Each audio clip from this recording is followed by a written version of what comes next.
기도합니다. 기념으로. 하나님 아버지 감사합니다. 오늘도 저희들에게 귀한 날 주시고 또 이렇게 함께 모여서 성경을 공부할 수 있도록 인도해 주셔서 감사합니다. 어, 오래간만에 얼굴 뵙고 또 함께 하니까 너무 감사하고요. 하나님 안에서 이렇게 반가이 만날 수 있어서 감사합니다. 하나님 오늘 또 하나님 말씀 대할 때에 하나님의 말씀을 온전히 깨닫게 해주시고 또 그 말씀을 통하여서 우리의 삶이 하나님 앞에 더 가까이 나아가고 하나님 앞에 거룩한 백성으로의 삶을 살아갈 수 있도록 인도해 주시옵소서. 감사드리며 예수님의 이름으로 기도합니다. 아멘. 아멘. 네, 오늘 1장부터 11장까지 제가 한번 정리해 보겠습니다. 이고민 목사님 대신은 항상 제가 해야 될 것 같다는 마음을 늘 갖고 있습니다. 예, 제가 잠깐 좀 공유 좀 하겠습니다. 음, 잠시만요. 정하고. 네. 어,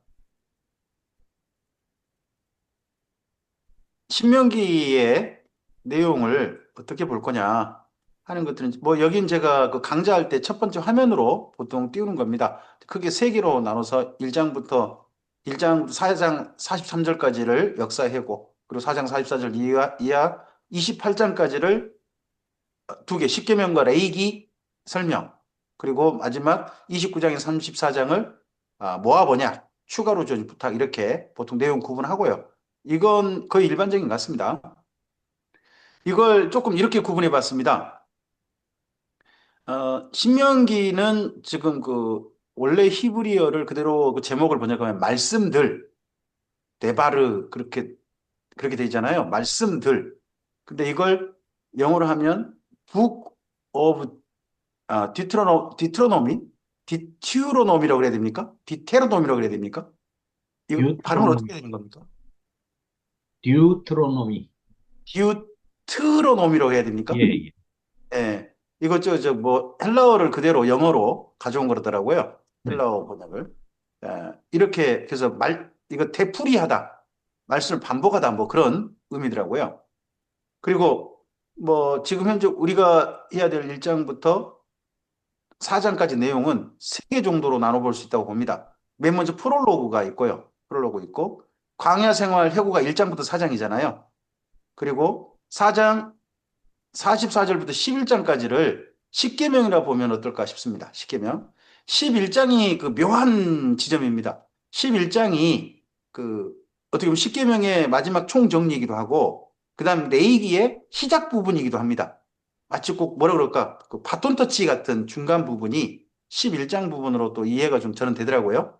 그래서 이제 12장부터 28장은 레위기 설교, 나머지 이제 모세 이원 설교가 모아 번역이 있고 모세 이원 노래가 있고 모세의 축복, 그리고 맨 마지막에 모세의 죽음, 이렇게 내용을 뭐 신명기는 간단하게 정리할 수 있을 것 같습니다. 그 가운데 이 신명기의 저자를 사람 저자 이제 성령님 하나님 말고 사람 저자를 보면 이제 이 표현상 볼 수 있을 것 같습니다. 신명기에 내가라는 말이 굉장히 많이 나옵니다. 내가. 그 말은 신명기가 전부 다 모세의 설교를 그대로 옮겨놓은 거다 하는 것을 충분히 이해해 볼 수 있습니다. 모세의 설교다 하는 걸 내가 하는 것을 그런 표현이 대부분 다 차지하고 있습니다. 그리고 신명기 안에 읽다 보면 가로쳐진 부분이 몇 군데 나옵니다. 가로쳐져서 뭔가 설명을 좀 추가해 놓은 데가 있어요. 설명 추가.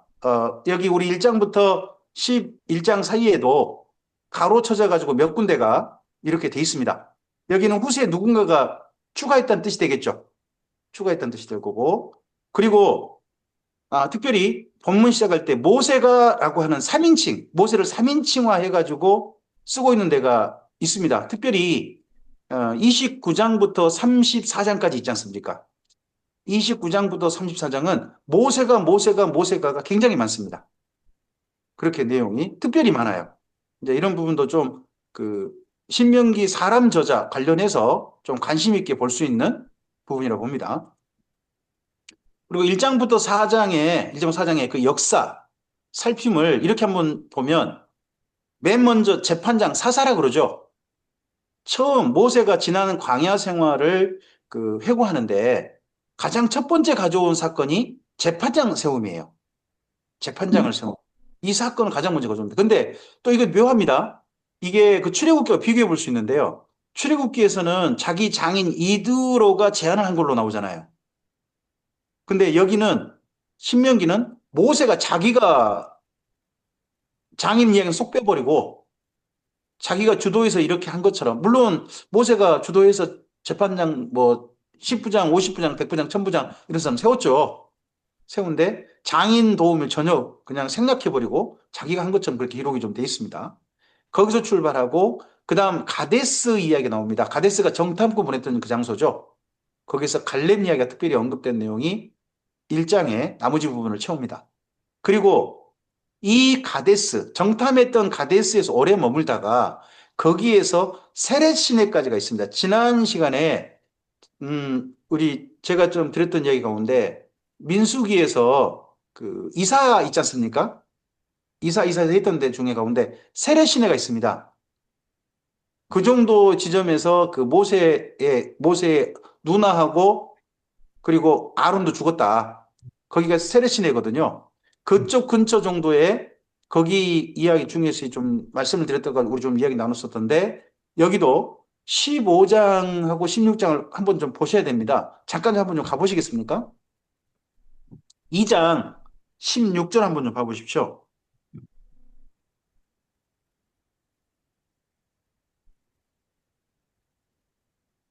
신명기 2장 15절 16절을 보면 여기 세레시네까지 건널 때에 이렇게 표현되어 있습니다.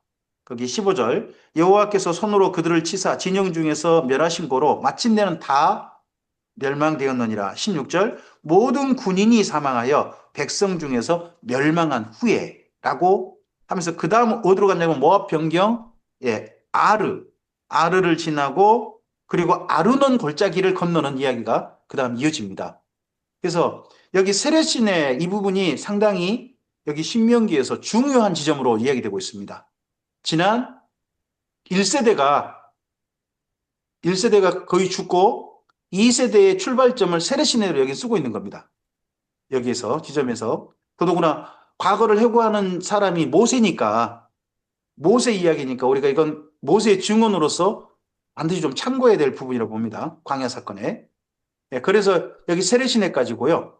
그다음에 세레시네를 건너면 거기가 아르논 골짜기입니다. 굉장히 깊은 거기 성지순례를 여기 가시면 실제 아르논 골짜기는 꼭 가시는 그 포수를 넣은 데가 많습니다. 굉장히 깊은 골짜기고 거기를 건너가면 거기가 모압 땅 그쪽으로 좀 넘어가게 됩니다.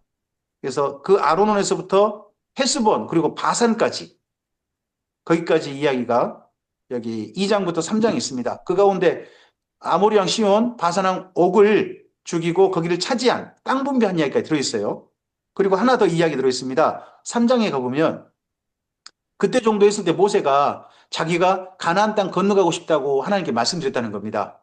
그때 하나님께서 자기의 소원을 거절하시더라 하는 내용이 거기 3장에 들어있습니다. 읽어보시면 그리고 4장에서 마지막 사건으로 되고 있는 데가 살짝 언급된 게 있습니다. 그게 모압 여인들과의 음행 사건이 살짝 언급돼 있어요. 바알브릿이라는 이름으로 살짝 언급돼 있습니다. 근데 중요한 사건은 뭐냐면 사장의 중요한 사건은 호렙산 사건입니다. 시내산 사건. 어떻게 보면 사건의 가장 먼저 출발된 시간 순서로 보면 호렙산 사건이 가장 먼저 해야 되지 않습니까? 네.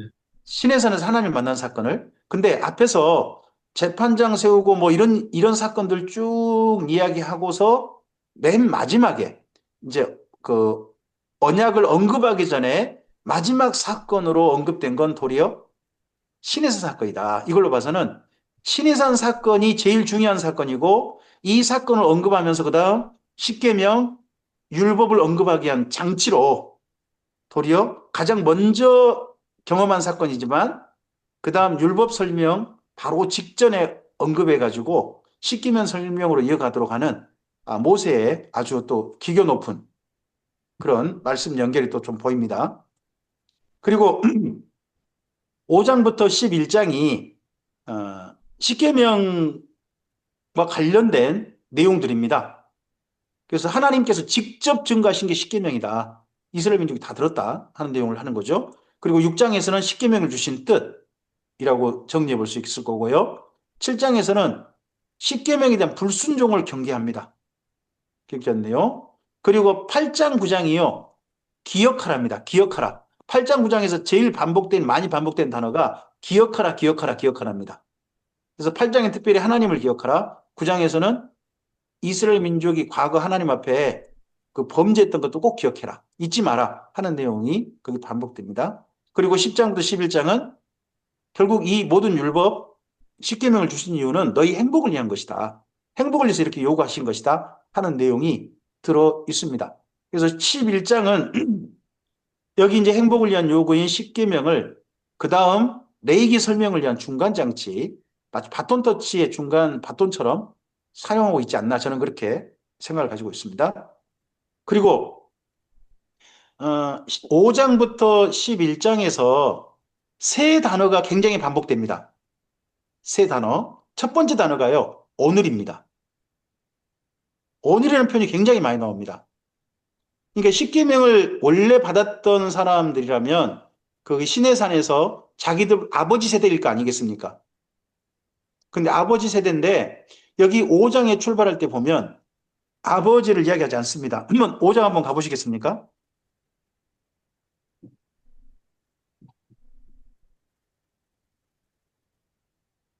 5장, 예, 1절부터 여기 3절까지, 1절부터 3절까지. 네, 조홍현 집사님께서 좀 읽어주시겠습니까?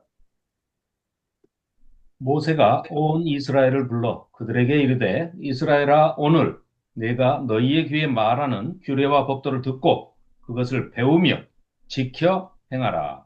우리 하나님 여호와께서 호렙산에서 우리와 언약을 세우셨나니 이 언약은 여호와께서 우리 조상들과 세우신 것이 아니요 오늘 여기 살아있는 우리 곧 우리와 세우신 것이라. 여기 우리란 사람들은 맨 처음 그 시내산에서 하나님께서 강림하실 때는 후세대죠. 네. 숫자에 들어가지 않았던 군인 세대에 들어가지 않았던 그들의 자녀 세대입니다. 근데 그들에게 여기 모세가 십계명은 바로 너희가 이제는 지켜야 될 말씀이다라고 그들을 대상으로 주 대상으로 해서 여기 말씀을 하고 있는 게 보입니다. 그래서 계속해서 신명기에는 오늘이라는 단어가 굉장히 반복됩니다. 말씀을 실천하고 말씀을 듣고 해야 될 당사자도 오늘의 너희고 그리고 실천할 당사자도 너희고 오늘 실천하라는 거죠. 오늘. 그래서 오늘이란 말이 굉장히 강조된다 하는 것들을 여기 신명기 5장에서 11장 또 신명기 전체에서 보입니다. 신명기 전체에서 보이니까 이건 관심 있게 봐야 될 겁니다. 설교자가 그 중요한 모범으로 볼 때 하나님의 말씀을 들어야 할 사람들은 뭐 성경 속에 있는 뭐 1차 대상자가 있겠지만 지금 말씀을 들어야 할 사람은 지금 오늘 우린 거죠. 그리고 말씀을 실천해야 될 사람도 오늘 우리가 되겠죠. 그래서 여기 신명기에서 강조되고 있는 오늘이란 단어는 좀 관심 있게 설교자라면 봐야 될 것 같습니다. 두 번째 단어가요. 두 번째 단어가 지켜 행하랍니다.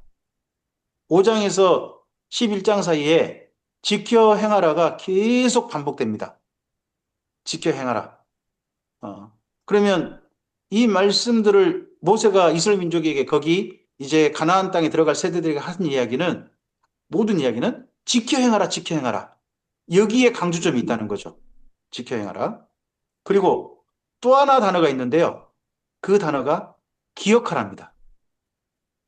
기억하라. 5장부터 11장 사이에 기억하라, 기억하라가 많습니다. 한 번은 기억하라 대신에 상고하여 보라라는 말로 썼습니다. 상고하여 보라. 거기 5장이든가요? 5장인가에 보면 상고하여 보라라는 아니, 5장이 아닌가요? 4장이네요. 4장 4장인가요? 32절. 네. 여기 상고하다라는 표현이 그 법원에서 그 뭐예요? 대법원으로 올릴 때 상고라는 표현을 쓰잖아요. 네. 네. 상고 위에 그다음 상고잖아요. 그때 그 상고하다라는 표현이 꼼꼼하게 따져서 살펴보다라는 뜻이더라고요. 상고하다는 말 자체가 꼼꼼하게 따져서 살펴보다. 그러니까 상고하여 보라 라는 말을 우리말로 번역을 했는데 본래 히브리어가 이렇게 이제 번역되기까지는 조금은 좀 고민이 좀 많았을 것 같지만 그만큼 과거 일들을 꼼꼼하게 따져서 살펴봐라. 그러면 하나님이 어떤 분인지 알게 될 것이다. 하는 그런 내용으로 이런 단어도 쓰고 있다는 것은 한번 좀 봤으면 좋겠습니다. 그리고 기억하라. 잠깐 말씀드리면은 네. 법원에서 상고는 그 상고랑 다른 상고예요. 그렇죠. 달라요. 예. 그런가요? 예, 한자. 윗상자 써요. 다시 아, 위에다가 윗상자를 쓰는 거예요? 예. 그러니까 법원에서 쓰는 상고는 윗상자에다 고할고자를 써가지고 위에다 구한다? 상급 기관에다가 얘기하는 항소심 결과에 불만족과 하니까 이제 그건 상고고, 이 상고는 서로 상자에다가 되돌려 회고하다 할 때 그 고자를 써가지고 네네네네.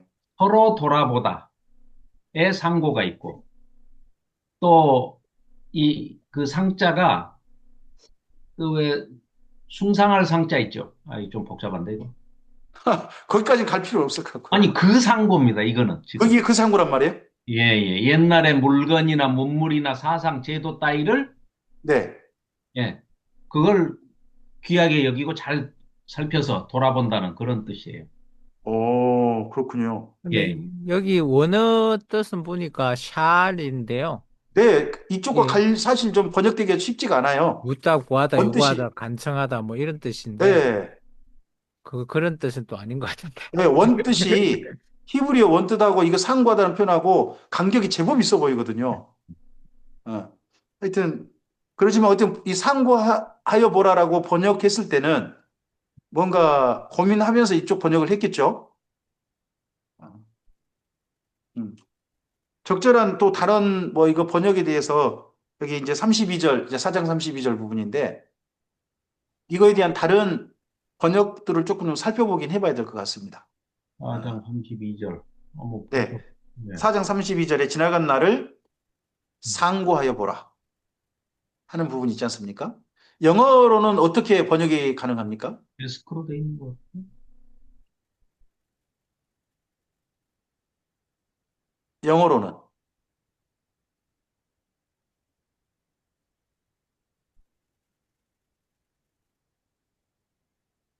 저는 상고하여 보라를 인터넷상으로 찾아가지고 난 그렇게 영어는 그냥 지금 에스크네. 에스크예요, 에스크. 에스크. 물어봐라 네. 이런 말이네. 물어봐라. 예, 네. 물어봐라. 그게 원어 뜻이 맞는 것 같아요. 그게 원어 원어. 뜻입니다. 그러니까 투에스크. 구해봐라. 그게 공동 지나간 날을 번역에도 물어봐라. 공동 새한- 번역에도 물어봐라예요. 새한글 성경은 알아보십시오 이렇게 돼 있거든요. 알아보십시오. 네. 살펴보십시오. 네. 뭐 그런 그래서 꼼꼼하게 따져서 살펴보다라는 저 그런 그 인터넷상에서 단순한 단어 의미 번역이 있어서 그쪽이 좀 가깝겠다라고 저는 그렇게 생각을 했거든요. 여기 표준 세번역이 오히려 더 낫네.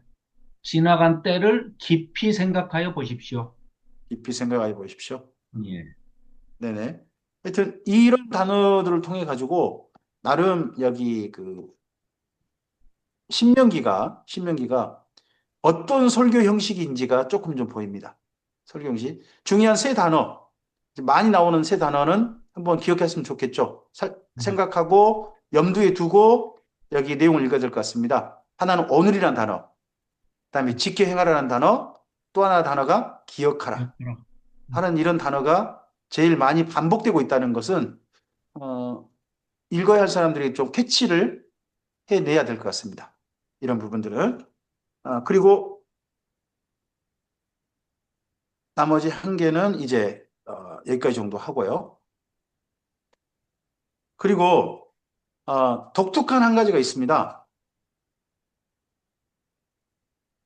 중간에 6장 그 20절부터 25절 형식을 보면 6장 20절부터 25절 형식을 보면 질문이 들어올 거라는 겁니다. 후일에. 질문할 때 이렇게 답을 좀 해줘라. 네. 하는 부분들이 나옵니다. 거기 6장 20절부터 25절, 정동서 목사님 읽어주시겠습니까? 네. 후일에 내 아들이 내게 묻기를 우리 하나님 여호와께서 명령하신 증거와 규례와 법도가 무슨 뜻이냐 하거든 너는 내 아들에게 이르기를 우리가 옛적에 애굽에서 바로의 종이 되었더니 여호와께서 권능의 손으로 우리를 애굽에서 인도하여 내셨나니 곧 여호와께서 우리 목전에서 크고 두려운 이적과 기사를 애굽과 바로와 그의 온 집에 베푸시고 우리 조상들에게 맹세하신 땅을 우리에게 주어 들어가게 하시려고 우리를 거기서 인도하여 내시고 여호와께서 우리에게 이 모든 규례를 지키라 명령하셨으니 이는 우리가 우리 하나님 여호와를 경외하여 항상 복을 누리게 하기 위하심이며 또 여호와께서 우리를 오늘과 같이 살게 하려 하심이라. 우리가 그 명령하신 대로 이 모든 명령을 우리 하나님 여호와 앞에서 삼가 지키면 그것이 곧 우리의 의로움이니라 할지니라. 네. 아멘. 십계명을 지켜야 할 이유, 십계명이 언제 주어졌는지 이런 것들을 자손들에게 이런 모범 답안을 제시해서 후손들한테 이렇게 가르쳐라 하는 내용이 들어 있습니다.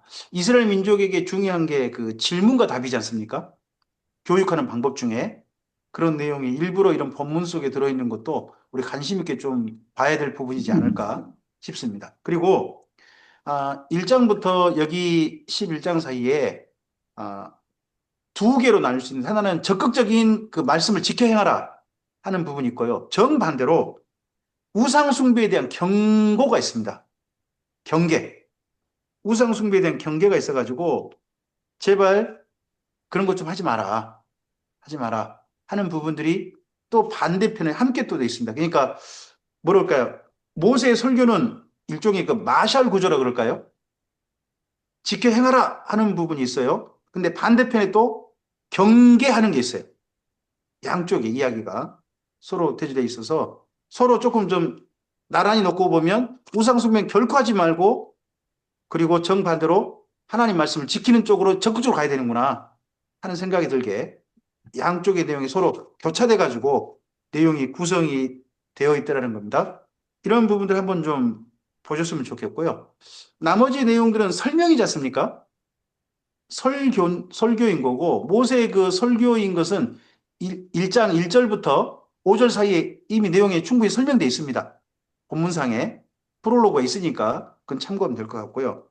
좀 이런 부분들은 좀 우리가 한번 살펴보고 정리 좀 해봤으면 좋겠는데, 첫째 하나는 어, 안식일 준수 부분이 있죠. 안식일 준수. 여기 이제 신명기 5장에 가면 그 십계명을 쭉 이야기하는데, 안식일을 지켜야 될 근거가 출애굽기와 달라요. 네. 출애굽기는 안식일을 지켜야 할 근거가 하나님의 창조 사건을 가져옵니다. 출애굽기는. 그런데 여기 신명기는 안식일을 지켜야 할 근거로 출애굽 사건을 가져옵니다. 근거가 조금 다르거든요. 왜? 그 출애굽 사건 때 그 맨 처음 받았을 때 하나님 말씀이 창조 사건을 하나님이 말씀하셨었는데, 여기 신명기는 창조 사건이 아니라 출애굽 사건을 말씀하신 것처럼 기록을 해놨단 말이에요. 이제 이 부분을 어떻게 볼 거냐는 거죠. 본래 하나님께서는 어떻게 말씀하셨고 양쪽 다 말씀하신 건가? 뭐 그렇게 볼 수도 있겠죠. 근데 어쨌든지 출애굽기는 그 몇 번 여기 안식일 준수가 나오거든요. 세 번인가 나와요. 안식일 준수가 세 번 나오는데 다 창조 사건에 근거를 두고 있습니다. 창조 사건에.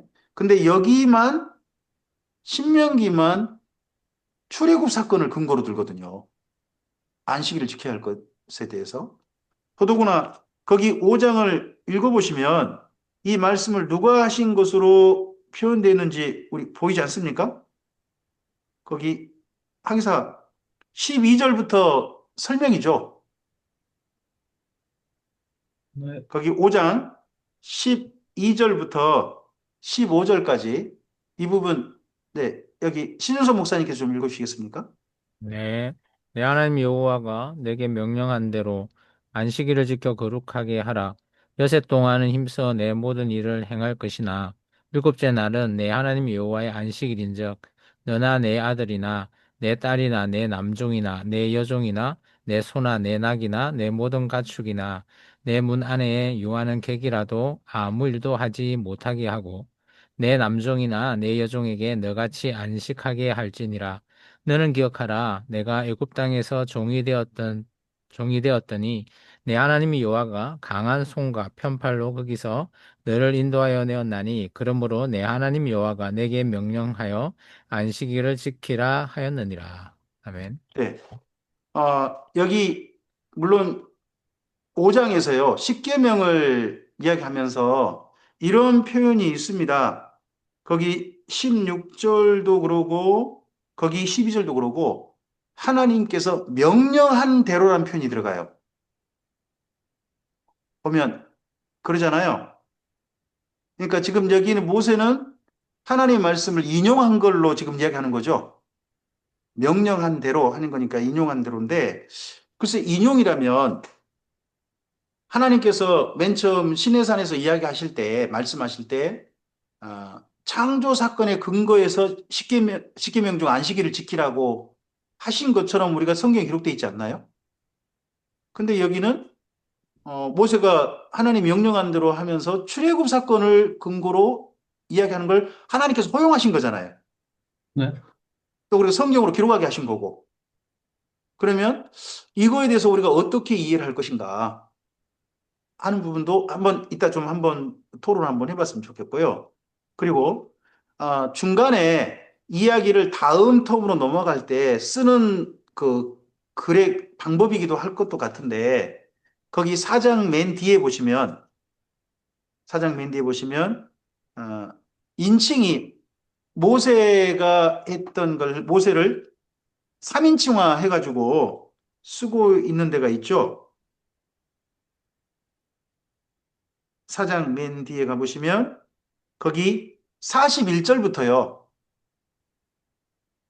41절부터 49절까지가 하나는 도피성 사건이고 또 하나는 이제 모세가 하나님 말씀을 전한다는 그 이야기거든요. 여기가 그 다음 이야기로 이제 전환하는 마치 꼭 도구처럼 쓰여 있거든요. 이 부분이. 그 다음에는 보면 모세가 다시 1인칭으로 돌아가서 모세의 설교로 기록이 돼 있어요.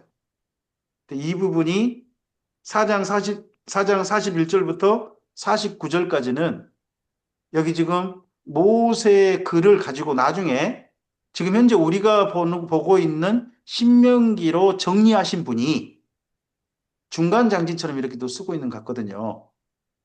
그리고 맨 마지막 모압 언약들은 이제 가서 읽어보시면 29장부터 34장까지 읽어보시면 거기는 모세 이야기를 인용을 하는데 모세가란 말이 굉장히 많이 나옵니다.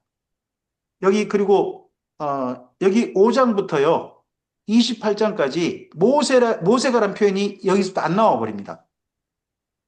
전부 다 내가라고 계속 나옵니다. 그러니까 5장부터 28장까지는 모세의 순전한 설교? 아니 27장이 나오네요. 27장에 한 번 텀이 있는 것 같아요. 27장에 한번 살펴보시기 바랍니다. 27장에 나중에 보시면 거기에 한 번 텀이 있는 것 같아요. 그리고 나면 나머지 부분은 전부 다 내가로 돼 있어요. 이제 이런 부분도 한번 관심 있게 읽어보시면 여기 신명기가 한 번의 설교가 아니라 몇 번의 설교인가 보다. 모세 전체 설교인데 모압 평지에서 했던 설교인데 한 번 설교가 아니라 몇 번의 설교인가 보다 하는 중간 장치 같은 그런 글들이 좀 보이더라는 겁니다. 이런 부분에 대해서는 또 우리가 어떻게 읽어야 될 것인가 하는 것도 좀 토론해보고 싶은, 말씀 좀 나눠보고 싶은 그런 부분이었습니다. 일단 저는 이제 한번 토론 주제로 두 가지를 말씀드린 겁니다. 하나는 십계명 중 안식일의 근거를 모세가 이렇게 하도록 허용하신 하나님의 뜻이 무엇일까 하는 부분 하나 하고요. 그다음에 중간 장치, 이제 나중에 이 모세의 설교를 지금 현재 우리가 보고 있는 신명기라고 하는 글로 정리하신 분이 이런 모세 1인칭으로 가다가 갑자기 3인칭 사건 해가지고 이렇게 쓰고 있는 장치들에 대해서 우리가 또 어떻게 읽어야 될 것인가 하는 부분도 두 가지를 한번 제가 토론 주제로 제시하고 싶습니다. 네. 여기까지 간단하게 1장부터 11장을 좀 말씀을 드렸습니다. 한 가지가 안식이라고, 그 다음에 또 한 가지가 뭐라고요? 중간 장치. 모세 여기 글을 읽다 보면 이제 가로는 보이시죠? 그 가로 쳐진 데가 중간중간 있습니다. 가로는 읽어보시면 나중에 이게 이야기된 것이다 하는 게 좀 보입니다. 가령 거기 3장 가보시면 3장의 9절, 3장 9절이 괄호죠. 그리고 거기 11절도 보시면 괄호입니다. 그리고 또 13절부터 보시면 맨 뒤에 13절 맨 뒤에 르바임부터 해가지고 거기 14절까지가 괄호입니다. 이런 괄호글은 나중에 추가 설명이다 하는 건 충분히 이해할 수 있잖아요. 네. 원래 원글에 나중에 추가 설명이다 하는 것들은 우리가 충분히 이해할 수 있는 것 두고, 그리고 첫 번째 모세의 설교라는 어떤 원글이 있었겠죠. 원글을 지금 현재 중간 장치, 여태까지 어떻게 이 글이 보존되었는지 정말 신비로운데 중간 장치에 모세의 이야기를 어떤 3인칭 시점으로 해가지고 정리한 분, 성령의 감동에 의해서 하는 부분들은 우리가 좀 생각해보고 이 셋이 어쨌든지 합력하여서 우리 신명기라고 하는 글에 지금 현재 선을 이룬 거잖아요. 성령님의 도구가 되셔서 이제 그 가운데서 중간 장치 부분들, 이분이 누구겠느냐? 또 언제 정도 이런 글이 신명기가 그러면 정리가 됐겠느냐 하는 부분들을 한번 이야기해 보자는 거죠. 그러니까 정리한 사람에 네, 대해서 좀 생각을 해보자. 네, 그죠. 저자가 누군지 모르겠습니다만은 그런 부분입니다. 네, 어, 첫 번째, 제가 혹시 정리해 드린 부분 가운데 어, 제가 혹시 잘못 설명한 부분이 있을까요? 앞서서 정리해드린 PPT 가지고 정리 좀 해드린 부분들. 음,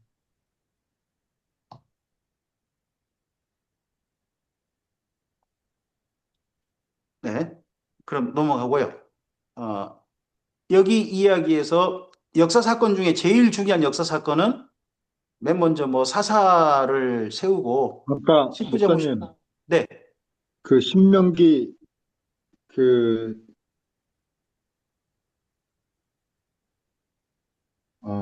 아니, 맞는가? 영어 스페링을 아까 뭐라고 어떻게 했었어요? 디오트로노미요? 예. 네. 네, 목사님 아까 거기 그 자료에 스페링이 어떻게 네, 됐었어요? 이렇게요. 그러니까, DEU. E가 빠졌네. 이가 예, 빠졌어요. 네. 예. 그러니까 네, 발음이 안 뭔가 좀 되시지. 제가 뭔가 네, 이상해서 지금 체크를 해봤더니 네네네네. 이가 그랬군요. 있는데 아까 없었던 것 같아서 네네네네. DU군요. EU, 예, DEU. DEU DEU. 예. 네. 듀엣 있죠. 듀엣. 두 사람이 네. 부르는 거, 뛰어날 때, 듀엣. 네. 네네네네. 그렇군요. 네. 음, 제가 영어는 젬병이라 옮기다가 제 마음대로 칸그리시로 옮겼습니다. 죄송합니다. 네네. 음. 중요한 건 아닌데 또 워낙 네네네. 우리 그래도 예, 제목에 김영규 굉장히 목사님이 네. 스타시니까 여기저기서 저 자료 사용하실 텐데 감사합니다. 네네네. 이번에 또 만든 거 가지고 이번엔 저쪽 이번 다시 좀 정리를 좀 해봤거든요. 예, 내용을 저쪽 대전에서는 이제 글을 읽어가기로 해서 좀 더 좀 음, 자세히 정리할 필요가 있어서 아, 본문을 지난번 읽으면서 하신다 이거죠? 이번에는 예, 읽으면서 하는 걸로 좀 했어요. 그래서 네, 이 좀 내용을 좀 더 자세히 정리해서 가야 될 필요가 있더라고요. 예. 아니, 네. 뭐, 시간만 있으면 뭐, 그게 좋죠. 아, 그냥 시간 널널하게 하기로 했어요. 이제 네. 안 쫓기고. 읽으면서 하는 게 제일 좋죠. 아, 네네. 그래서 이제 또 그동안 읽었던 부분이 있고 보였던 부분이 있고 해가지고 오늘 이번 한번 정리를 좀 해봤는데, 저는 나름 상당히 좀 조금 좀 더 그동안, 조금, 머릿속은 있었는데 명확하지 않았던 부분이 명확하게도 좀 보인 것도 있고, 네, 그런 건 좀 있었습니다. 어떻습니까?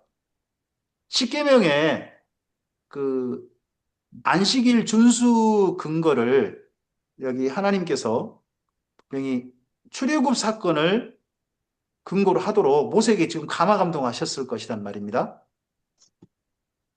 왜 본래 출애굽기에서 그 말씀하실 때, 신에서는 말씀하실 때 창조 사건을 근거로 그 안식일을 지키라 하셨던 하나님이신데, 여기서는 출애굽 사건을 기준으로 지키라고 하신 것일까?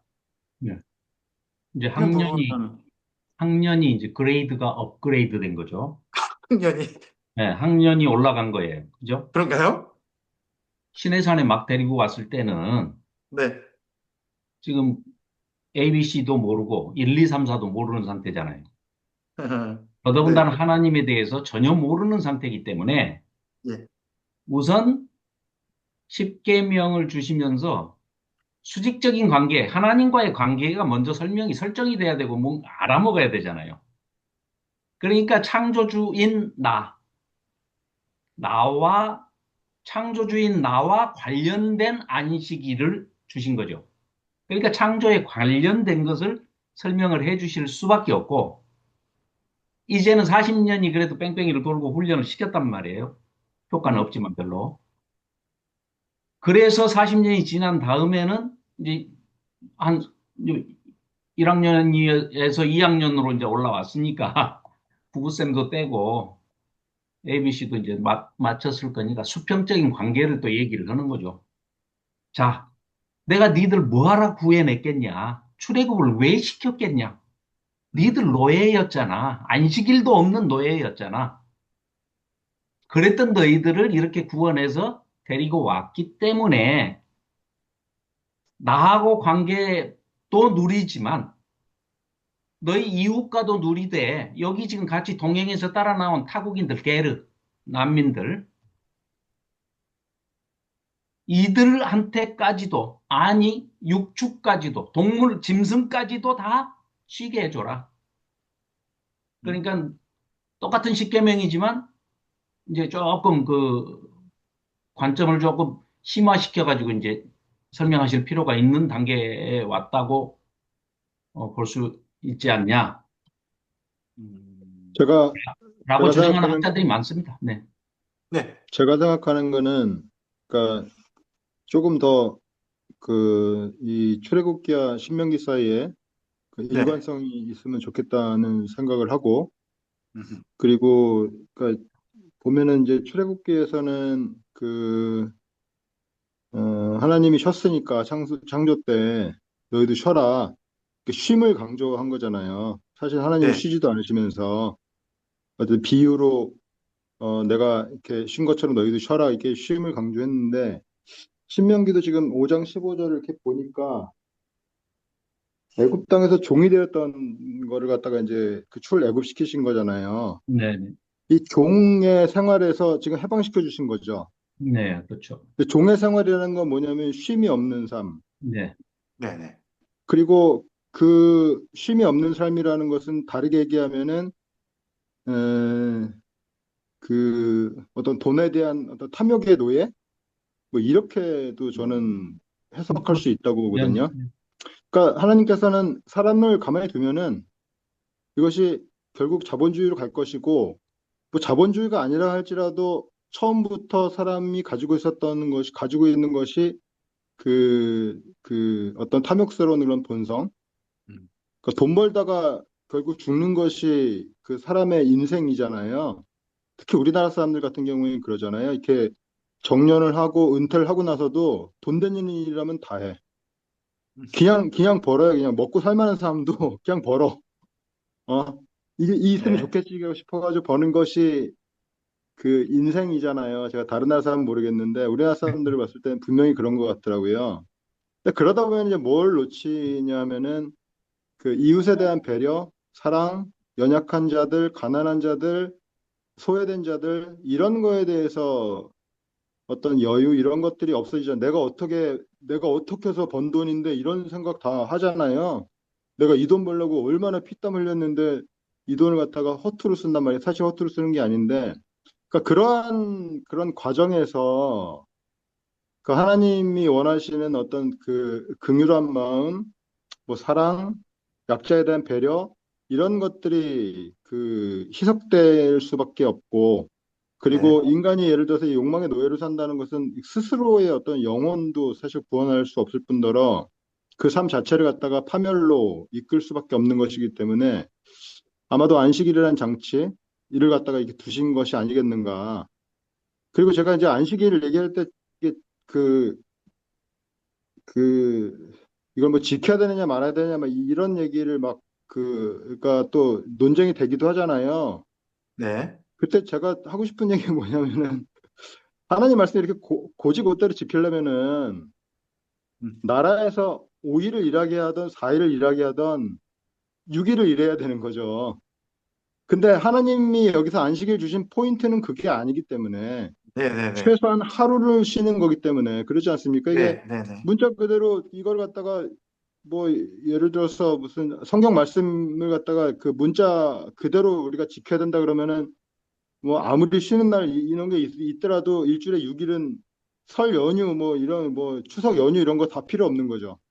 예, 6일은 무조건 일하고 하루 쉬고 일해야 되는 건데 그게 아니고 하나님께서 안식일을 두신 뜻은 그 욕망에 대한 제어 음. 그리고 휴식의 필요성 뭐 이런 것이기 때문에 이게 가능하지 않나 그런 생각이 들어요. 음. 네. 또 다른 분 어떻습니까? 여기 양쪽 근거가 좀 다른 거에 대한 나름 정리하시고 설교를 하셨을 것 같은데 정승남 목사님이나 신윤소 목사님께서도 이분 분 양쪽 비교해 설교하지 않으셨나요? 당연히 설교를 했는데 그렇게 네. 깊게까지는 생각을 안 해봤고, 근데 저는 그렇게 생각했거든요. 물론 출애굽할 때의 이 안식일 때는 이들이 하나님의 창조 질서를 통해서 일단은 뭐 아무것도 안 돼 있는 그런 기본적인 베이스이기 때문에 그냥 나 따라서 해봐. 이 정도 수준의 안식일을 지켰을 거라고 보고요.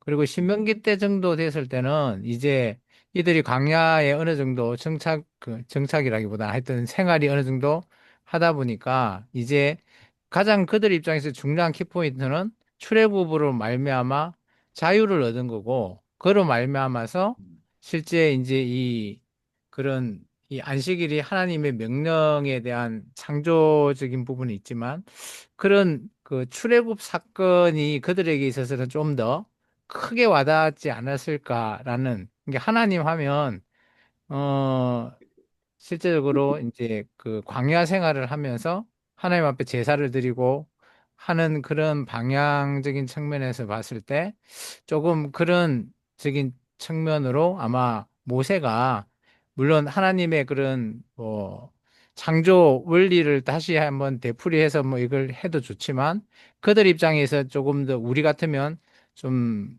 음, 그 창조 원리보다는 자기들한테 좀 더 와닿는 그런 식의 내용으로 출애굽을 가지고 와서 조금 더 이 부분들을 설명하지 않았을까, 저는 그렇게 좀 봤거든요. 그래서 저는 이 안식일에 대해서는 뭐 크게 이 두 개의 비교의 차이를 생각해 보진 않았어요. 그냥 아 그렇구나 뭐 이 정도만 저는 봤는데 오늘 조금 저도 좀 생각하게 된 것 같아서, 네. 좀 더 이거 생각해 가지고, 봐야 될 것 같습니다. 네. 예, 그 문제 가지고 책을 쓴 책들이 굉장히 많습니다. 세계적인 그 신명기 학자라는 사람들이 그 안식일 부분 가지고만 책을 쓴 게 네 권 정도가 있어요.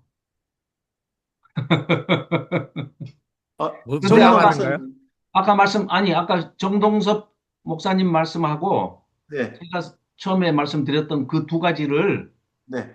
합하면 뭐 크리스토퍼 라이트라는 그 학자하고 네. 워든 맥콘빌이라는 학자가 그 두 가지를 따로따로 각자가 이렇게 주장을 해서 책을 하나씩 써놨어요.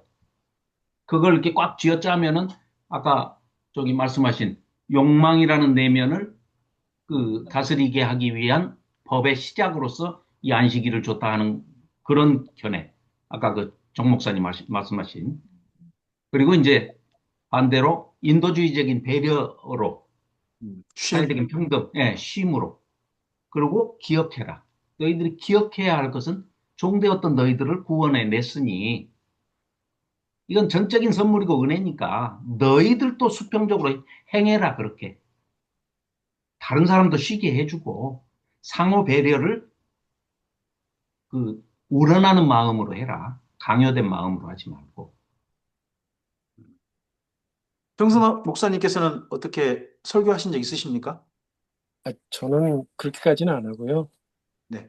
이 안식일에 대해서 그렇게 크게 비중을 두지는 않았었습니다. 안 하고 그냥 뭐 십계명의 말씀, 그냥 하나님을 사랑하는 것, 그 이웃을 사랑하는 것으로 그냥 몰아서 갔던 것 같아요. 음, 네, 네, 그렇군요. 한번 본문들을 비교해서 일단 직접 좀 읽어볼까요? 먼저 출애굽기 20장을 네, 좀 가시죠. 20장. 네. 거기 우리 한번 안식일 부분만 여기 출애굽기에 3번 나오거든요. 세 군데 다 좀 한번 좀 읽어보고 여기 신명기하고 한번 비교해서 한번 또 살펴보죠. 예. 거기 20장 8절부터 11절까지입니다. 20장 8절부터 11절까지. 지금 박주홍 집사님도 지금 아마 성경을 읽기 어려우신 자리이신 것 같고, 이고민 목사님 혹시 성경 읽을 수 있으세요? 고쳐 주십시오. 지금 뭐 하시는 거예요? 원래 오늘 발제를 하셔야 될 분이 식사하고 그러니까, 계신가 보다. 네네. 네, 잠깐만요. 네. 이제 읽을 수는 있습니다. 그렇습니까? 네, 20장 출애굽기. 8절부터 출애굽기입니다. 20장 굽기, 8절부터 11절. 출애굽기 20장 8절부터 11절까지 1절까지. 읽겠어요. 안식일을 기억하여 거룩하게 지키라. 엿새 동안은 힘써 내 모든 일을 행할 것이나 일곱째 날은 내 하나님 여호와의 안식일인즉 너나 내 아들이나 내 딸이나 내 남종이나 내 여종이나 내 가축이나 내 문 안에 머무는 객이라도 아무 일도 하지 말라. 이는 엿새 동안에 나 여호와가 하늘과 땅과 바다와 그 가운데 모든 것을 만들고 일곱째 날에 쉬었음이라. 그러므로 나 여호와가 안식일을 복되게 하여 그날을 거룩하게 하였느니라. 네, 아멘. 아멘. 이제 그 다음 본문 한번 해볼까요? 31장입니다. 31장 본문이 제일 길어요. 31장 12절부터 31장 12절부터 17절이거든요. 12절부터 17절. 네. 여기는 네, 정성남 목사님께서 좀 읽어주실까요? 네, 음성 여시고. 네. 네. 여호와께서 모세에게 말씀하여 이르시되 너는 이스라엘 자손에게 말하여 이르기를 너희는 나의 안식일을 기억하라. 이는 나와 너희 사이에 너희 대대의 표징이니 나는 너희를 거룩하게 하는 여호와인 줄을 너희가 알게 함이라. 너희는 안식일을 지킬지니 이는 너희에게 거룩한 날이 됨이라. 그날을 더럽히는 자는 모두 죽일지며 그날에 일하는 자는 모두 그 백성 중에서 그 생명이 끊어지리라. 엿새 동안은 일할 것이나 일곱째 날은 큰 안식일이니 여호와께 거룩한 것이라. 안식일에 일하는 자는 누구든지 반드시 죽일지니라. 이같이 이스라엘 자손이 안식일을 지켜서 그것으로 대대로 영원한 언약을 삼을 것이니 이는 나와 이스라엘 자손 사이에 영원한 표징이며 나 여호와가 엿새 동안에 천지를 창조하고 일곱째 날에 일을 마치고 쉬었음이니라 하라. 아멘. 아멘. 여기 출애굽기 31장의 그 주 대상은 아무리 봐도 일을 주도적으로 하는 사람들 같습니다. 일을 시켜서 어쩔 수 없이 하는 사람들이 아니고 집에서 자기 일을 그 하여튼 시키고 또 자기가 직접 하고 하는 그런 사람이지 않을까 싶긴 합니다. 네, 그다음 자유롭게. 네, 오장. 35장을 가보실까요? 35장이 제일 본문이 짧습니다. 35장 1절부터 3절까지. 네, 여기는 정동선 목사님, 네, 부탁드릴까요? 네. 모세가 이스라엘 자손의 온 회중을 모으고 그들에게 이르되 여호와께서 너에게 명령하사 행하게 하신 말씀이 이러하니라. 엿새 동안은 일하고 일곱째 날은 너희를 위한 거룩한 날이니 여호와께 엄숙한 안식일이라. 누구든지 이 날에 일하는 자는 죽일지니 안식일에는 너희 모든 처소에서 불도 피우지 말지니라. 네. 여기 말씀이 중간에, 그러니까 맨 처음에 20장에 있는 말씀보다는 그 다음에 31장과 35장 말씀이 상당히 무섭습니다. 처벌 규정이 있는, 도리어 있는, 어기면 처벌이 있는 그런 규정의 말씀이 들어 있습니다. 그리고 오늘 우리가 만나는 신명기 말씀을 한번 가보죠. 다시 한번 비교해서 읽어보겠습니다. 신명기 5장.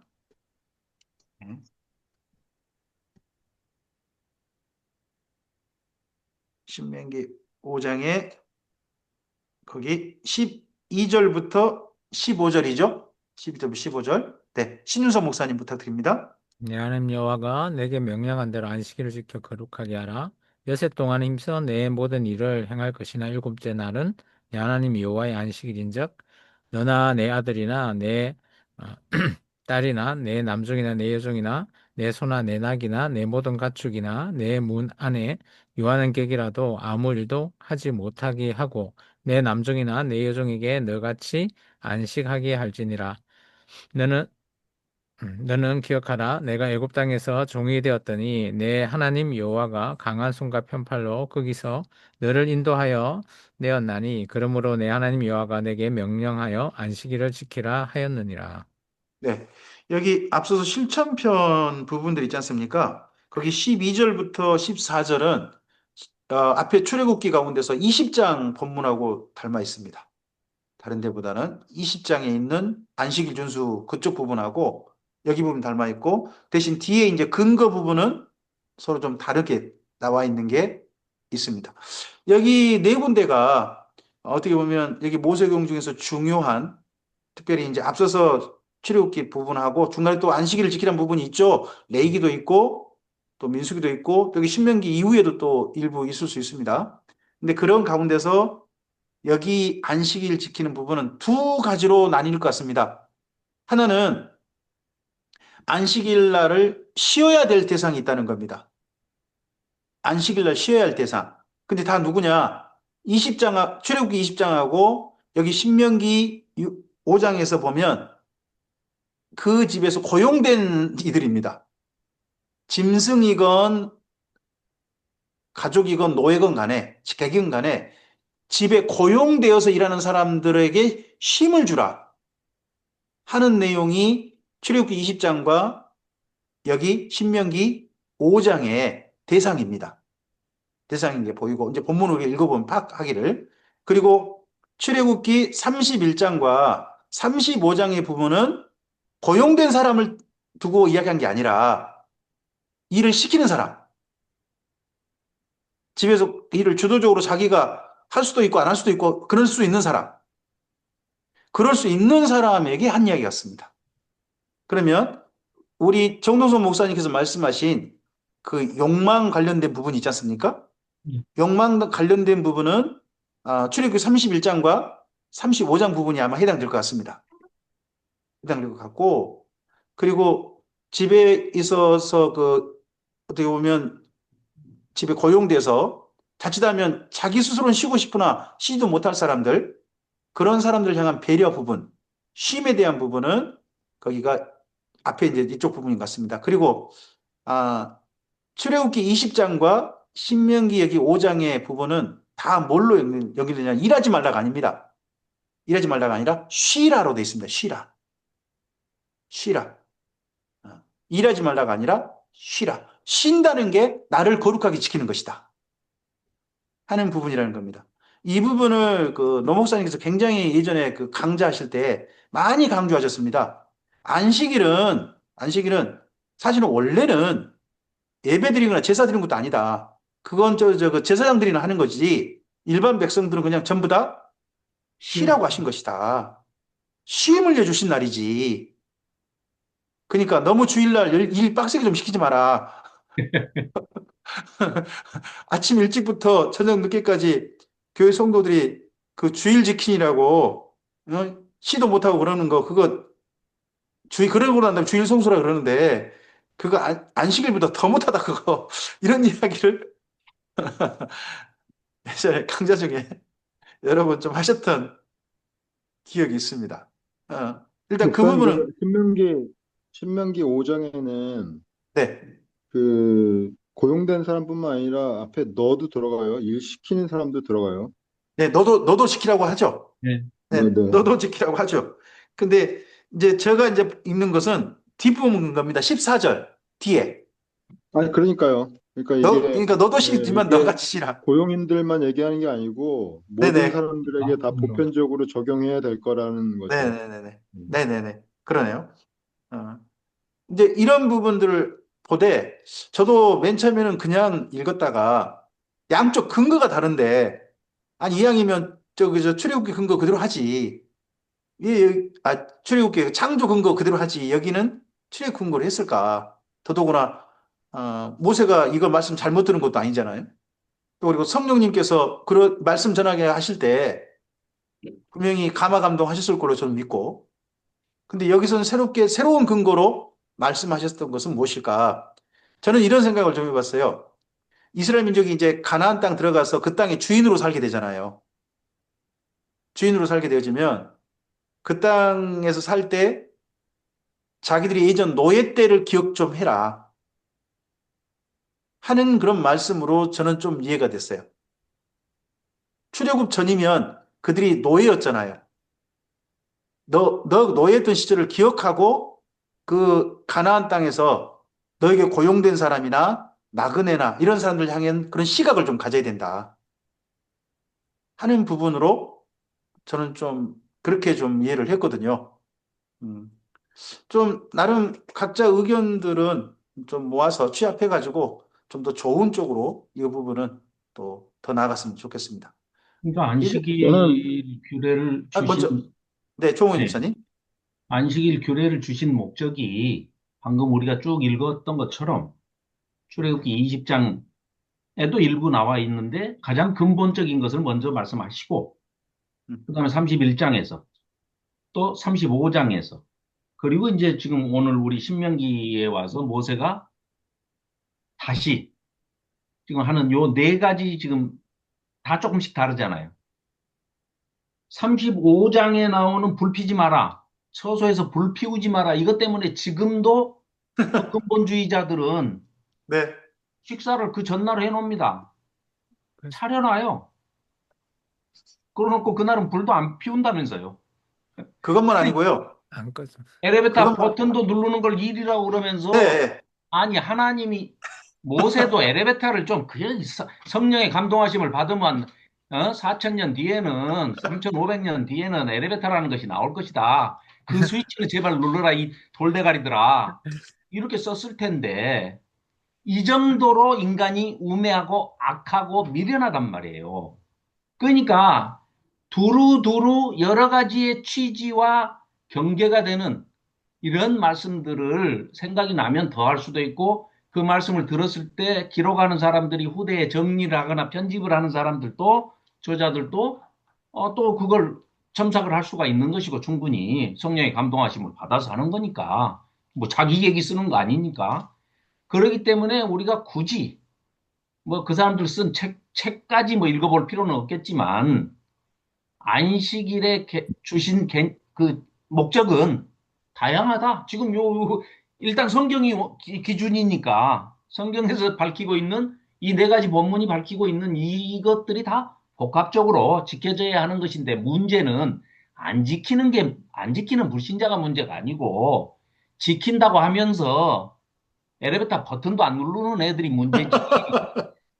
취지가 뭐냐 이거예요. 목적이 배려가 있고 아까 말씀하신 욕망이라는 그 절제. 어? 네, 예. 이 두 가지가 두루 다양한 관점에서 이렇게 돼 있으니 복합적으로 보면 되지 않냐. 네, 저는 그렇게 생각합니다. 네. 네, 네, 정동성 목사님.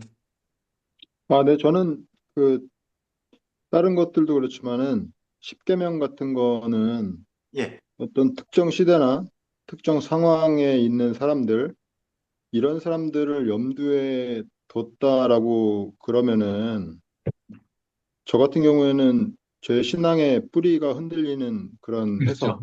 해석일 수밖에 없고, 그렇게 해석하는 거는 안 된다.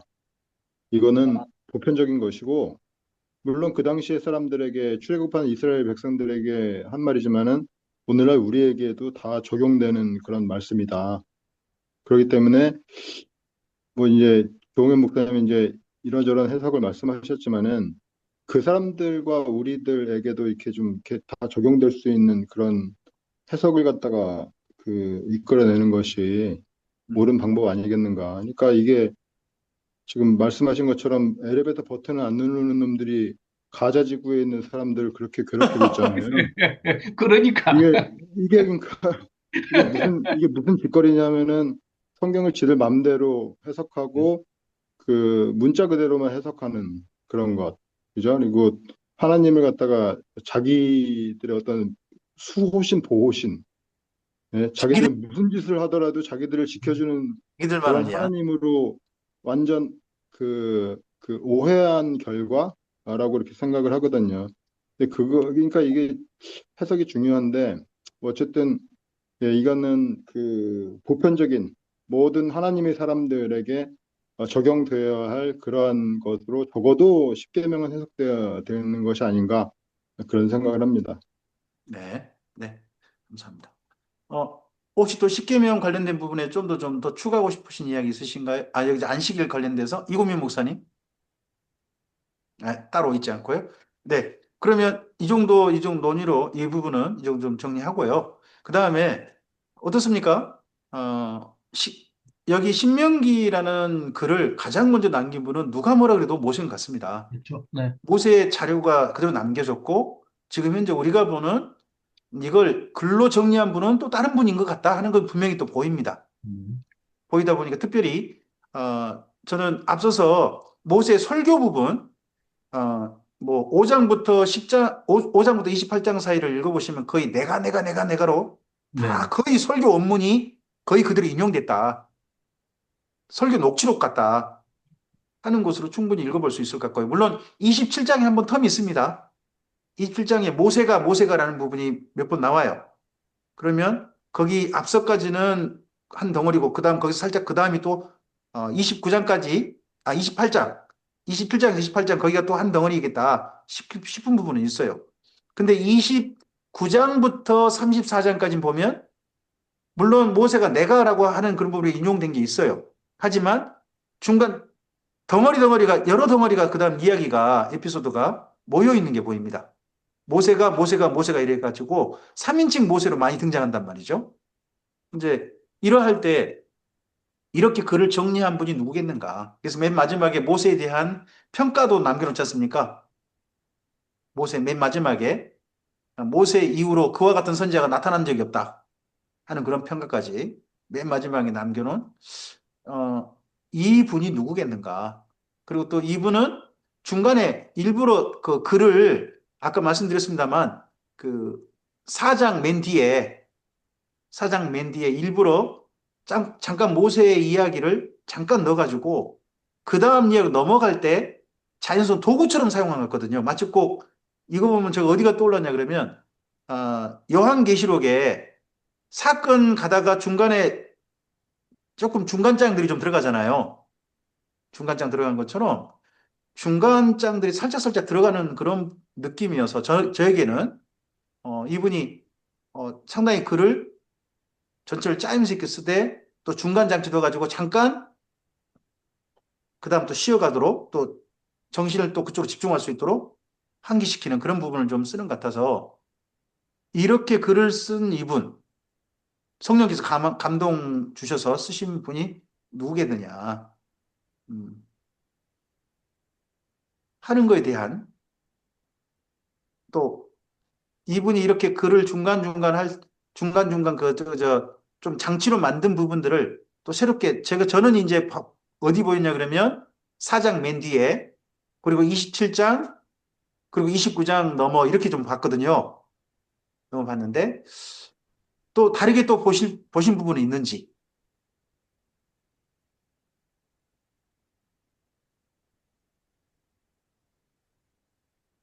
그리고 이분이 제일 중요시 여긴 사건은 모세가 중요시 여겼던 사건은 그 모세가 경험했던 사건 가운데서 시내산 사건이지 않습니까? 쭉 하지만 이야기를 시내 사건을 가장 먼저 하지 않고 도리어 4장 맨 뒤에다가 시내산 사건을 딱 배치하고 5장에서 시내산에 받았던 말씀으로 모세도 이야기를 이어가지 않습니까? 사건을 시간 순으로만 꼭 배열한 건 아니더라는 거죠.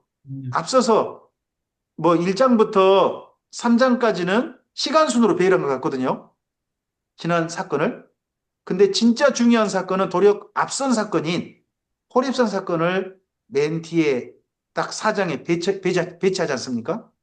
뭐 이런 이야기 기법 이런 것도 설교자로서 조금 참고해야 될 부분이지 않을까 싶은 생각도 저는 했거든요.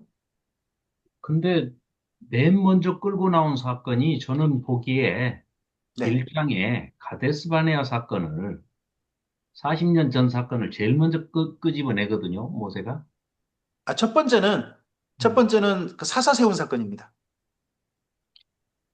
1장에 보시면 1장에서, 예, 예. 아니, 이제 뭐 그 수령들 네, 세우고 이거는 그냥 뭐 이제 1장 9절부터 네. 나오는 내용이고, 분량이 제일 많은 사건은 가데스바네의 정탐 사건인 건 맞습니다. 예, 1장에서 지금 그 네. 키포인트로 내세우는 사건은 음, 40년, 니들이 지금 40년 이 고생을 뭐 때문에 했냐면 이 얘기거든요, 지금. 음, 그러면서 가데스 바네아 사건을 얘기를 하고 그 결과로, 그 불순종의 결과로 40년 동안 지금 이 고생을 하는 것이고 다 죽었지 않냐. 나까지도 이제 죽을 판인데, 못 들어가는 판인데, 너희들은 가데스 바네아 같은 사건을 두 번 다시 일으켜서는 안 된다. 대상이 2세대들이니까. 그렇잖아요. 지금 40년의 시간적인 훈련 기간도 지나갔고, 지금 이 40년이 어떻게 보면은 모세는 또 이 패역한 족속들, 불순종했던, 그래서 제일 먼저 가데스 바네아 사건을 끌고 나오는 것 아니겠느냐.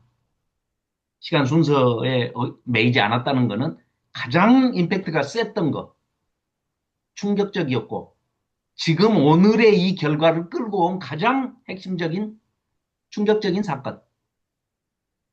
뭐 아무튼 저는 그렇게 예, 읽었습니다. 읽었고.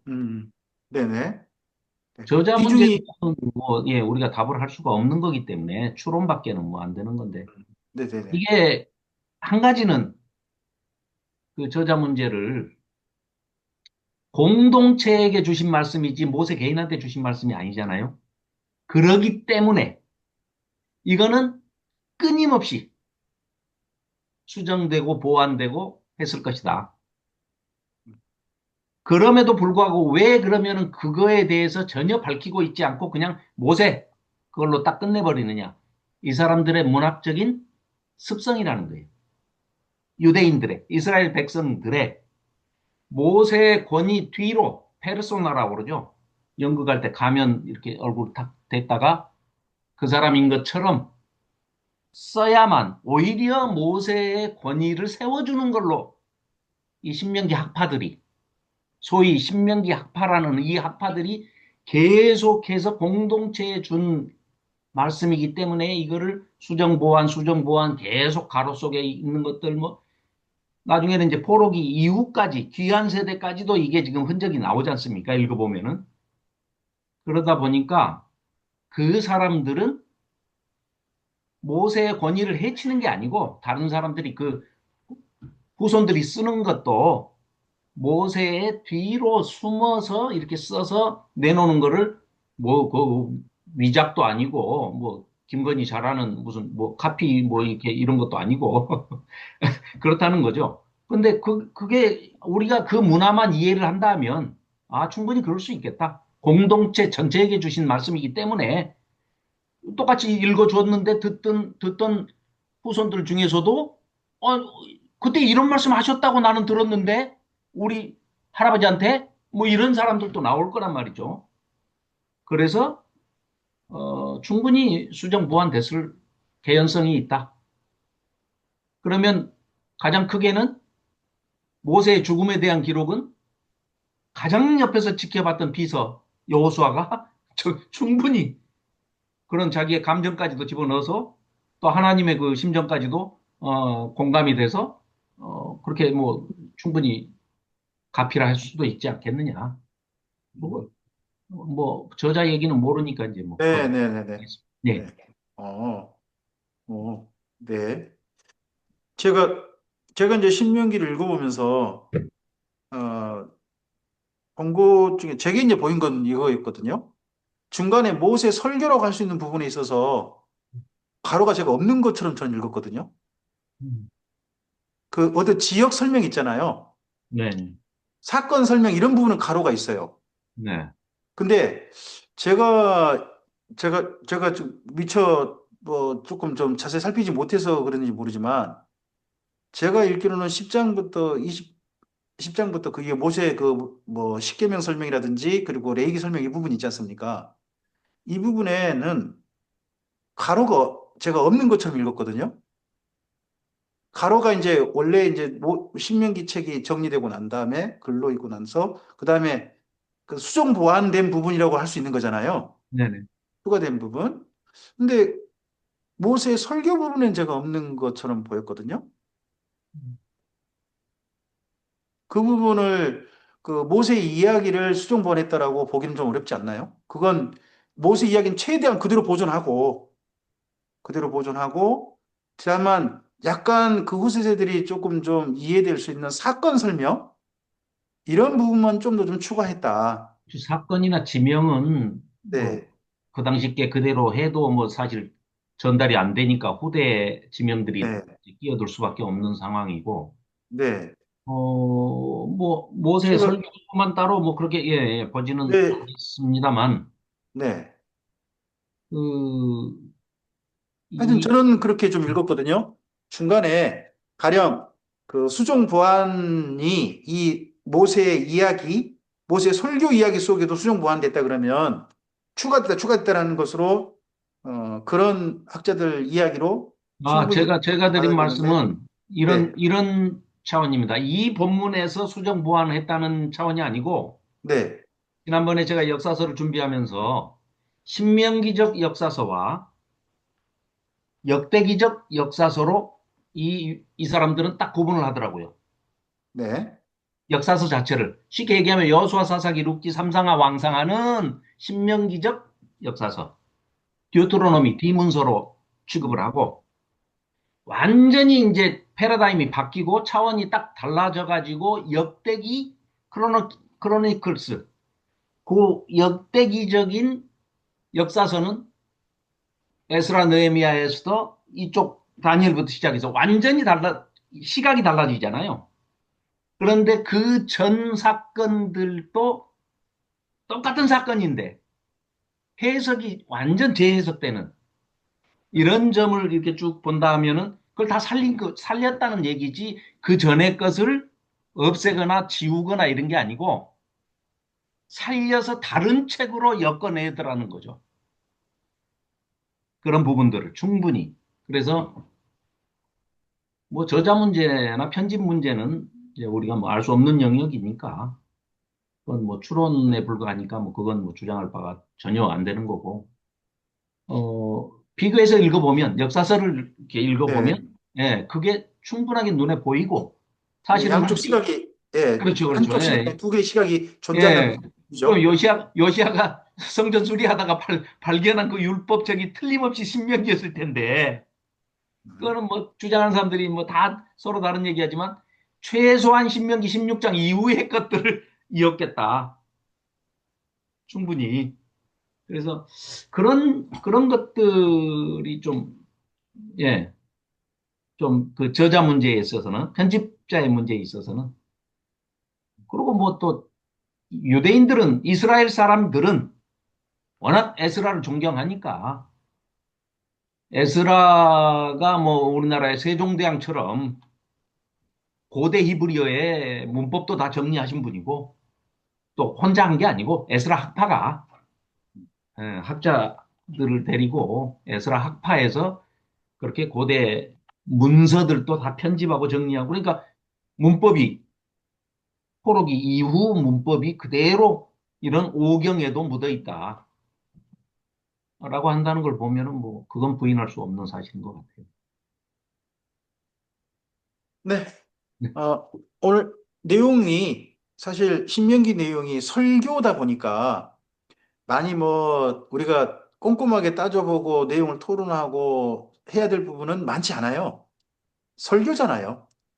어떻게 보면 성경 최초의 이제 성경상에서는 최초의 설교고, 그럼 설교는 이미 본문을 해석해가지고 선포한 말씀인데 그렇죠. 여기에 또 다른 해석을 자꾸 붙이는 것은 설교에 설교를 또 설교 어떻게 보면 더 해석을 많이 붙인다는 것은 조금은 좀 그건 과잉 해석 쪽으로 가는 거다 하는 생각이 들고요. 그러다 보니까 내용 정리, 내용 파악 이런 데 좀 중점을 둬서 우리가 신명기를 살펴야 되지 않을까 싶습니다.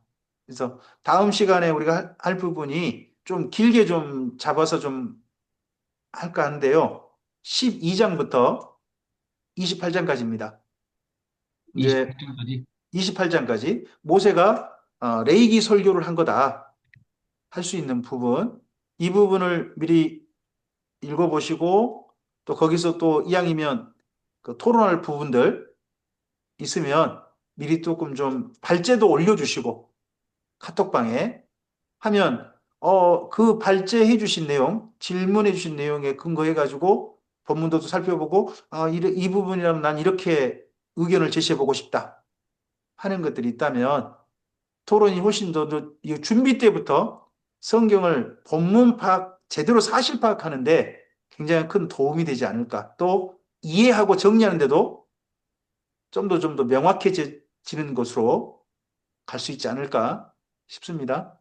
사실은 네. 오늘 저는 그 모세가 가나안 땅에 왜 못 들어갔는가 그 얘기가 지금 나올 줄 알았더니 거기에 대해서는 뭐 전혀 모세 뭐 간단히 자기 이야기 써놔버렸는데 뭐 뭐 우리가 뭐 굳이 그건 그냥 놔둬버리고 저는 네네 저는 이 앞부분 11장까지 해서 이거를 읽고서는 깜짝 놀랐던 게 네.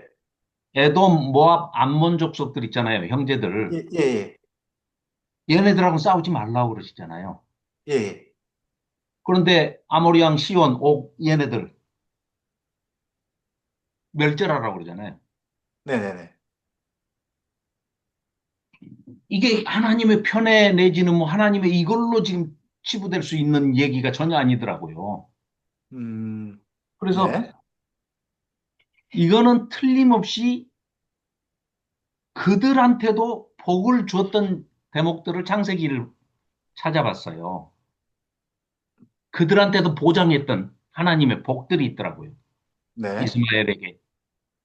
우리 이 3, 4천 년 지난 다음 우리 현대인의 한국 사람의 그것도 시각으로 자꾸 보니까 뭐 롯도 그러고 롯의 후손들도 그렇고 이거 다 존재해서는 안 될 뭐 우리는 이상한 그 편견을 가지고 있는데 하나님의 입장에서 보면 하나님이 복을 주셨더라고요 다.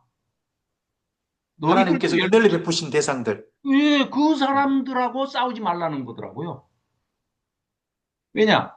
그들이 먼저 가나안 땅에 들어갔는데 근처로 들어갔는데 너희는 원래 약속된 땅 너희 조상 아브라함하고 내가 창세기 12장에서 약속한 것은 여기니까 여기는 못 들어가게 했지만 그 주변을 삥 둘러싸고 있는 게 모압, 에돔, 암몬 뭐 요 형제들 아닙니까? 에서 뭐 요 족속들은 하나님이 다 복을 약속을 하셨더라고요. 그러기 때문에 하나님께서 얘네들하고 싸우지 마라. 단지 형제여서가 아니고 하나님께서 지켜주시고 하나님의 이름으로 그들도 들어가서 우리가 성경에는 기록이 안 돼 있지만 들어가서 땅을 차지하고 누리고 살고 있기 때문에 성품이 안 좋고 사람이 못됐다 그거는 뭐 너만 못되고 나는 그 성품이 좋다 이 얘기하고 똑같으니까 그건 아무 소용없는 얘기고 우리 시각으로 봐서는 안 되겠더라. 음, 하나님께서 이들에게 아주 우호적인 관계를 유지하고 전쟁하지 말아라. 형제 부족들이다. 이런 아주 이게 우리의 편견과 우리의 현대적인 사고방식을 가지고 가치관을 가지고 미리 재단해가지고 이렇게 오해를 해서는 안 되겠구나. 하는 생각이 들었습니다. 그 부분 저도 그렇지 않아도 아, 이스라엘 민족이 그다음에 한 행태하고 하나님께서 저기 저 주변 족속에 대한 배려하게 말씀하고 살짝 괴리가 있잖아요. 네, 이제 그 부분 때문에 저도 본문을 살펴보고 해보면서 네, 제가 봤던 건 그거거든요. 말씀하셨던 것처럼 먼저 자리 잡은 족속에 대한 특히 뭐 가까운 롯의 후손이라든지 네, 네, 또 에서의 후손이라든지 이런 데는 배려를 해라 네, 하는 부분이 있는 게 분명히 보이더라고요. 네. 그 대신에 저쪽에서 공격해 온다면은 그렇죠. 하나님께서 네. 그거에 대해서는 그거까지 참으라는 이야기 아니시더라고요. 그건 하나님이 오히려 멸절시키라고 네, 하죠. 왜냐? 하나님의 계획하시고 지금 가나안에 입성시키는 이 원대한 구원사적인 이 계획을 정면으로 지금 방해하는 예, 족속들이거든요. 예. 그게 이제 아모리 왕 시혼이 가장 예, 예. 먼저 그게 저 어, 뒤에 가면 곡과 마곡까지 이제 연결이 되는. 그러니까 여기는 지금 음, 아모리 왕 시온, 옥, 바사랑 옥, 하사낭, 목. 시홀인데 네. 둘 다 에돔하고 좀 비교되거든요. 네. 에돔은 군대를 갖고 나오긴 했어요. 근데 음, 막기만 해요. 음. 거기 본문을 네. 그 민수기 가서 읽어보면 막기만 합니다. 예. 그런데 그 아모리 왕 시온, 네. 바사랑 옥은 공격을 해왔습니다. 맞습니다. 먼저 선제 공격을 공격을 해왔습니다. 했기 때문에. 그리고 또 예. 모압도 원래요 미디안으로 표현됐습니다만 모압도 하나님께서 그들 배려해라라고 하셨거든요. 네, 근데 그렇죠. 모압이 먼저 공격해 온 겁니다. 발락이 발람을 데려와가지고 저주 그랬죠. 그리고 여자들 동원해가지고 공격을 해온 거예요. 그러니까 거기 미디안 정복하게 하는 거, 미디안을 쳐버리게 하는 거, 그때 발람이 죽었다는 내용이 본문 속에 있는 게 먼저 공격은 아니고 먼저는 평화를 제시하고 그럼에도 불구하고 상대편이 공격해 오면 그거에 대해서 가만두지 마라. 이런 말씀이라는 것도 조금은 좀 함께 좀 봐야 될 부분이지 않을까. 네. 그렇게 저는 그렇게 정리를 했습니다. 그 부분을. 네네. 예, 오늘 이 정도까지 할까요? 이 정도까지 하고 다음 시간은 좀 본문이 깁니다. 예, 12장부터 28장까지 긴 본문입니다만 미리 좀 잘 읽어보시고 그 가운데서 함께 토론해야 될 부분 보이시면 글 좀 카톡방에 좀 올려주시고 하셔서 다음 모임 좀 함께 좀 준비가 있으면 좋겠습니다. 다음 모임 발제를 누가 좀 해보시겠습니까?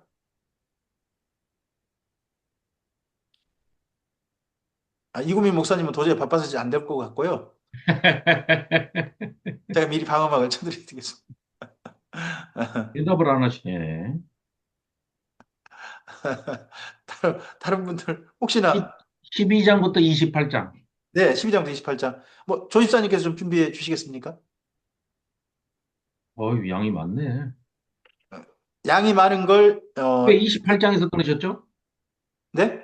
왜 28장, 27장에서 안 끊으시고 28장에서 끊으신 거죠? 네, 28장 저주까지 복과 저주까지 예, 예, 예. 거기가 레이기 26장이니까요. 28장이 분량이 많은데 28장을 좀 빼고 가지. 거기 뺄까요? 그럼 27장까지? 27장까지 예, 20, 27장까지 그렇게 되면 그래서 26장까지가 되나? 27장까지 해서 발제 시간 30분. 네. 그렇게 생각하시고 한번 준비해 주시면 네. 내용 정리를 우리 조홍현 집사님과 함께 12장부터 27장까지 우리 조홍현 집사님과 함께 내용 정리 함께 해보는 네. 네, 그렇게 하겠습니다. 알겠습니다. 네. 네, 오늘 PPT는 제가 좀 간단하게 정리한 PPT는 그 영어 철자 수정해서 수정해서 네, 여기 카톡방에 공유해 드리겠습니다. 네네. 네. 오늘 모임을 마무리하면서 기도 좀 부탁드리겠습니다. 이고미 목사님 바빠요? 아니요. 네. 제가 발제 빼드렸잖아요. 기도해 주세요. 네, 주세요. 기도하겠습니다. 하나님 고맙습니다.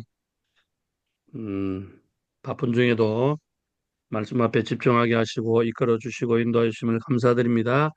늘 우리의 생각과 관심사가 하나님과 또 그 말씀에 또 말씀 연구에 또 최선을 다하게 하시고 주어진 역할과 사명과 사역들을 잘 감당하는 자들이 되어서 하나님을 기쁘시게 하는 우리 사역자들 되게 도와주시고 또 교회들도 축복하여 주시고 오늘 밤에도 단잠 자게 주시옵소서. 감사드립니다. 예수님의 이름으로 기도합니다.